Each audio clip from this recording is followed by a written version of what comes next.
Hello, hello, and welcome back to the Flying Cat Marketing interview series. Today, I am speaking with Steve Lamar, who's the founder of PromoPrep, a software for marketing teams and marketing calendars, all the way in Denver, Colorado. How are you, Steve? I'm good. Thanks for having me on the show. Yeah, thanks for joining us. So, we were just talking before about how you had spent some time working in marketing agencies. And from a pain you actually felt, from what I understand, you founded PromoPrep. Can you tell us a little bit about Yeah. that journey? Yeah. I had worked in marketing agencies for about a decade or so, primarily working with brands, a lot of e-commerce websites, and I was mostly on the strategic client services side. So I work closely with my team, which was paid search or email or SEO, and kind of all the channels really, and then work directly with the clients as well.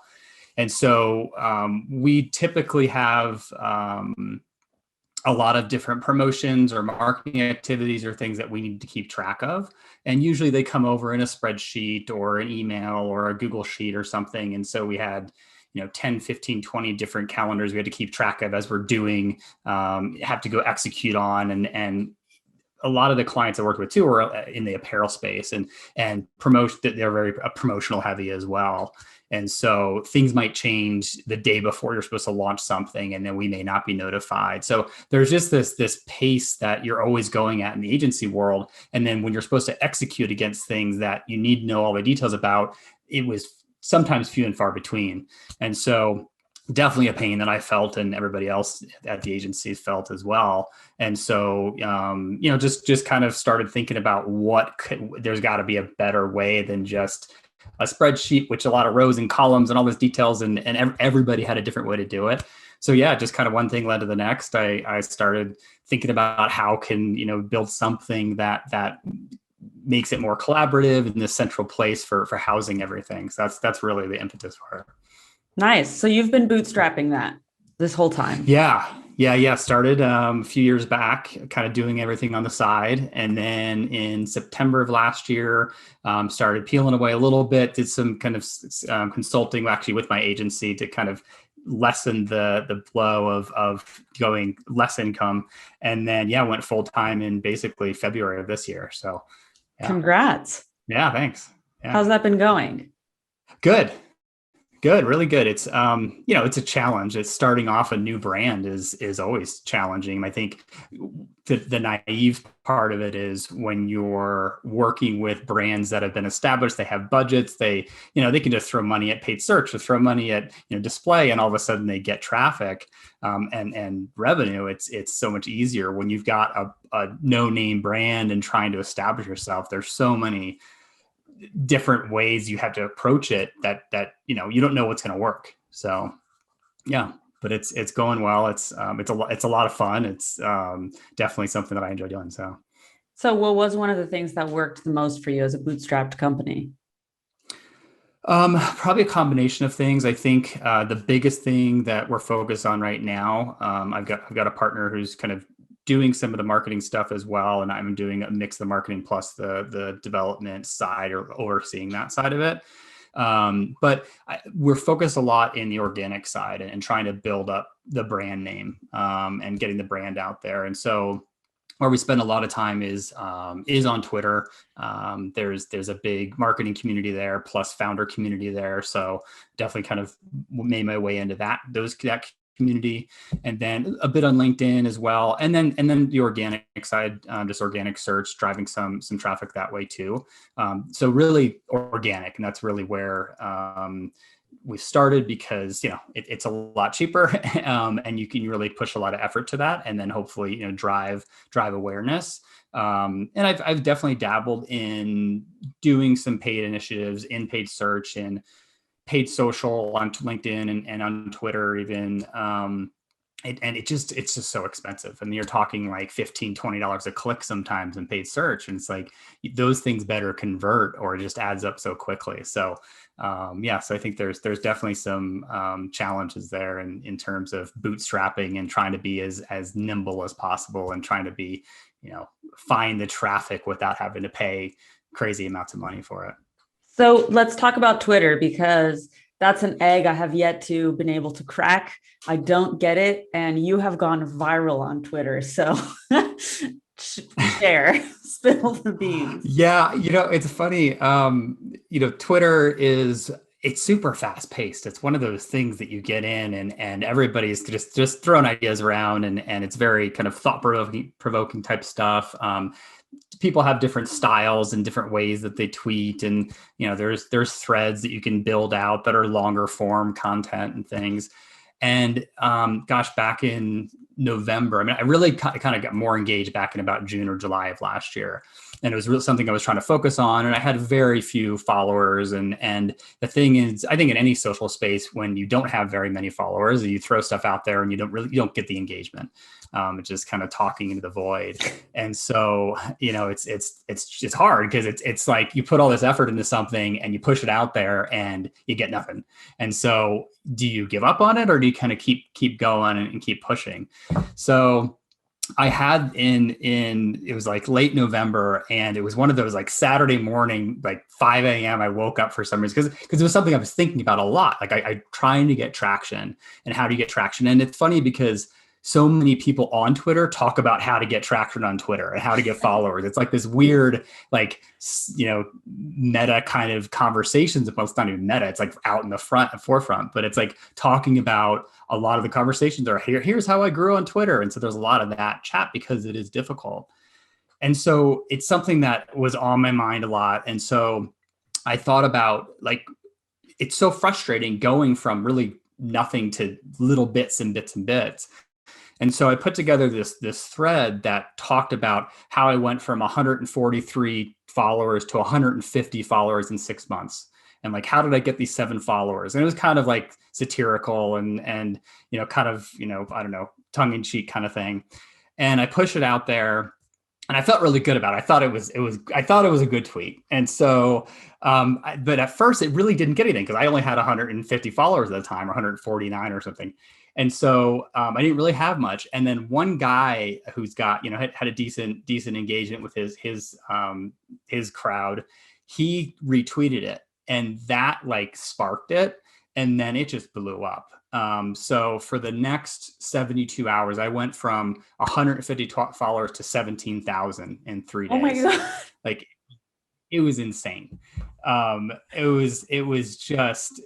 got like 32 million impressions and 200,000 likes. It was just like one of those moments of, I don't know, very anxiety inducing too, because I'm pretty introverted. So it's not like I wanted this kind of attention necessarily. But it was pretty surreal. It just people just kept getting picked up on it and retweeting it. And it just had this kind of life of its own. It even got into BuzzFeed News was like the number 3 funniest tweets of the weekend. Like, it just kept going and going and going. So I had random people from high school reaching out to me saying, "Oh, I saw this on Twitter." And, so it was pretty funny. Wow. So when was that? That was in November of 2020. So have you managed to keep up the momentum or find out what it was about that tweet that you could repeat? Yeah, that's the thing. I mean, it's everybody talks about wanting to get followers, but you really kind of need to have the right followers. The thing is that there's different tools you can go check and see what your follower mix looks like and what's the demographics of your, on the marketing side, like what's the demographics of your followers and things like that. And it was such a sampling of everybody on Twitter. It wasn't like a niche or anything. It's so widespread in terms of people that are now following me. And so really I'm there to talk to marketers and other founders and things like that. That's kind of where my niche is. And so it's pretty a pretty diverse follower base. And so not like the engagement and the algorithms are really built towards, you push something out, is it getting traction? And then that'll kind of continue and continue. But since my base is so wide, if I push something out about marketing, it doesn't get the traction that I would hope it would with that many followers, so I'm actually in a space where I'm losing more followers than gaining them, because it's just, kind of more people that started up with the hype versus like why they're following me because of the stuff I'm talking about on a daily basis. So, I mean, I guess that makes sense at some point. If you're targeting a niche, like, and then you got all your followers for a general statement, I guess you could still find some in there though. You could find, has that helped actually in marketing for sure. PromoPrep? It has. I mean, I got a huge, several thousand visits to the website during that, and people were signing up for the tool. And so it definitely bumped up brand awareness. And then that actually led a lot to just me meeting people, and because people did see it and they followed me and they DM me and we'd have conversations. And actually the guy that retweeted me that kind of sparked all of it, his name's Arvid. We're friends now. Like, it just became like this thing that we were DMing each other back and forth during the whole thing. So I think there's a lot that's come out of it that wouldn't have had this not happened. I've been exposed to people that I wouldn't have. But really, like, at the end of the day, it's still about the same thing when you're trying to make your way through social is those connections with people. And are you still like, just because I have that follower base doesn't mean that I can tweet something and all of a sudden it just blows up every time. And it's really like, I still need to, I want to be interacting with people and having conversation with them and direct messaging them and, that kind of thing where you're actually building a relationship and not just like preaching at people. So yeah, I mean, it's definitely had a huge benefit. And I think there's definitely when someone looks at your profile, they're like, oh, they've got a lot of followers. There is some like vanity, metric to that. And people, I think, psychologically look at that and say, okay, there must be something there. So that helps. But really, it still comes down to the same fundamentals of, am I talking about things that people care about? And am I engaging with people in the right way? So, what about other marketing strategies that you've used to bootstrap your business organically? I mean, I guess organically, you're using blogging, you're using LinkedIn, Twitter. Yeah. And LinkedIn, I'm trying to get into a little bit more. I think similar to any social channel. I mean, it's hard to get established. So I usually take, stuff that I'm putting on Twitter and maybe change it up a bit and push it onto LinkedIn a bit to try to get some awareness there. And that's had some success. I mean, I think it's interesting because, I pay really close attention to my web traffic and who's come to the site and that kind of thing. And I definitely find as I get more engaged on these social channels, my traffic goes up for sure. Like, and it's not coming directly from LinkedIn or from Twitter, but my direct and organic, which is branded, most likely, definitely spikes. And so it's nice to see that, you don't really, you talk about in the marketing side, attribution and how we, can you attribute traffic directly to certain channels. And if I was just looking at my Twitter numbers, the referral traffic there is super low relative to what I'm seeing in the spikes in direct and organic. So I know it's working. It's just, I wouldn't be able to directly say in a report that it worked unless I go back and see, how did I do that? What was I doing at that time? So, talking about your website and tracking, I know that you care more about tracking. You mentioned something about micro moments on your B2B website rather than just form completions. So as goals, I guess, that you're setting, can you tell me a little bit more about that? Yeah. I think in the B2B space, the sites tend to be a little, they don't have as much depth as say like an e-com site. Of course, there's the content marketing side of it. And if you've got a blog built out and all of that for sure. But on those kind of core service pages, those tend to be a little lighter, not as many pages. And so I'm very interested in like when people hit a page, what do they do?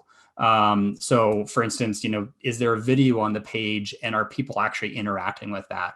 And so setting up tracking so that you can see if they're playing or pausing and how far along in the video they're making it.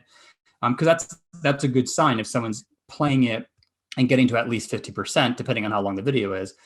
It's a good sign of engagement. Are they making it to the pricing page? And if they do, what are they doing? Like are they opening up and interacting with the FAQ toggles, or are they actually interacting with the elements of the pricing page? Are they making it to the feature page? So some of those things I think are really where I like to pay attention to, because it may not end up leading to a conversion in that session, but it does give me good indicators that they're engaged enough and they're interested enough. And I can say, all right, now, 20% of the people are now making it to that do make it to the site are taking some of these actions. So that's a good thing.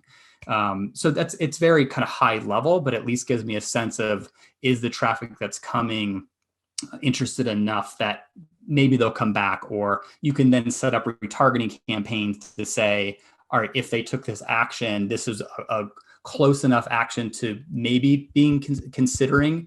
Now we can retarget them and then show them ads that will bring them back.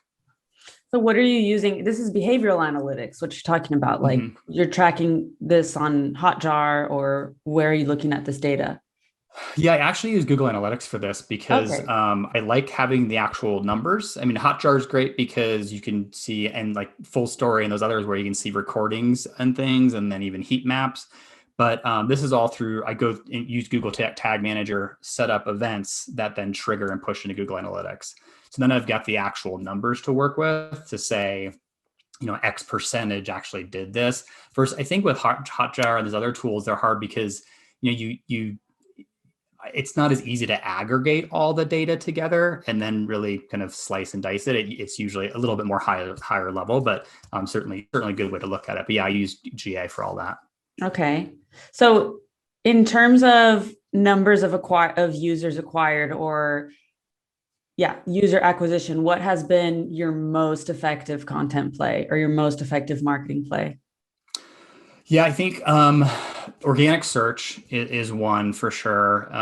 We get a decent amount of traffic just from our service pages. So it's one of those things. I came from the SEO world, but haven't really focused a lot on the content marketing, which I kick myself every day that I don't do it, because I know how valuable that is. Yeah, it's like, where do you spend your time? It's either things will take action right now and I'll get some traction with. But anyway, so that's really my goal, is to get a lot more into that. But so organic search, just purely from the service pages, kind of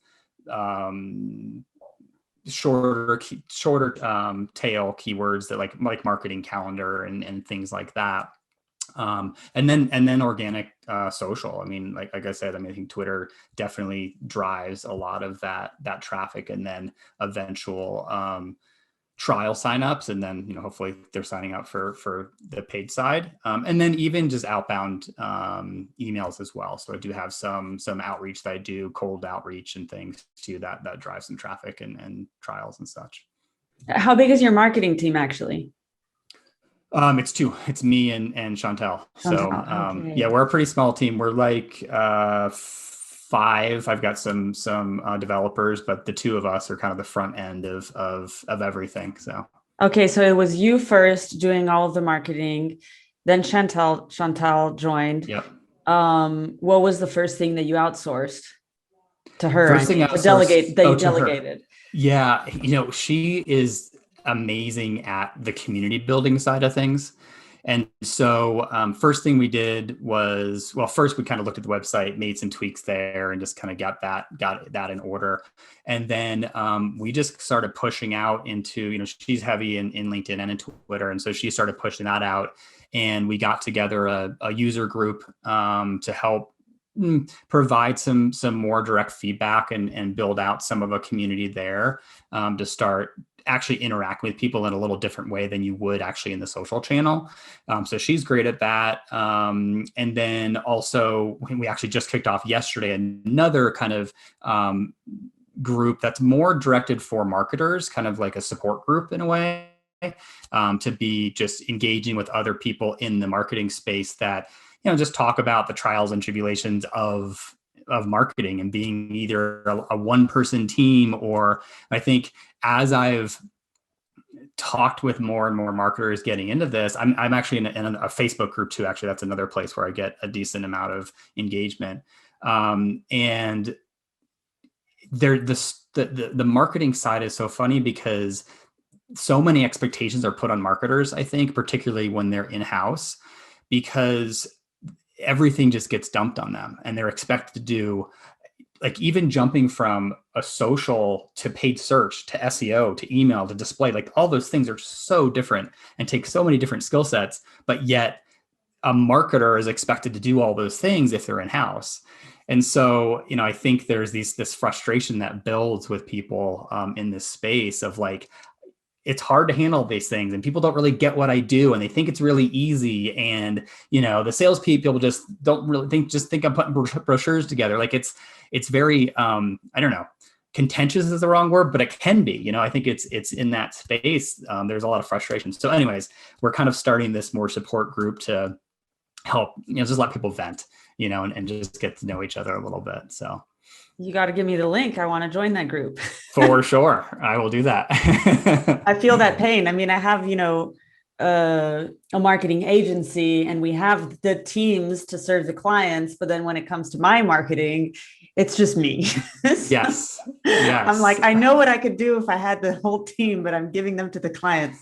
So I know it's so hard. Like, yeah, I mean, same boat. I mean, it's one of those things where it's so easy not to do because, I guess I always compare it to the paid side because that's what I did for so long was pay it. And that was so easy. You throw money at it, you start getting traffic, but all this organic side, it takes so much time and effort. And you don't even know if I put this time and effort into it, is it going to even turn into something? So it's challenging. Yeah, for sure. All right, Steve, this has been such a pleasure speaking to you today. I'm going to follow you on Twitter because I need to get into Twitter. Yes, I will follow you back for sure. Great. And if anybody else wants to connect with you, I guess the best place for them to do so is Twitter and LinkedIn, you mentioned? Yeah, I'm at Steve J. Lamar on Twitter and then Steve Lamar on LinkedIn. Great.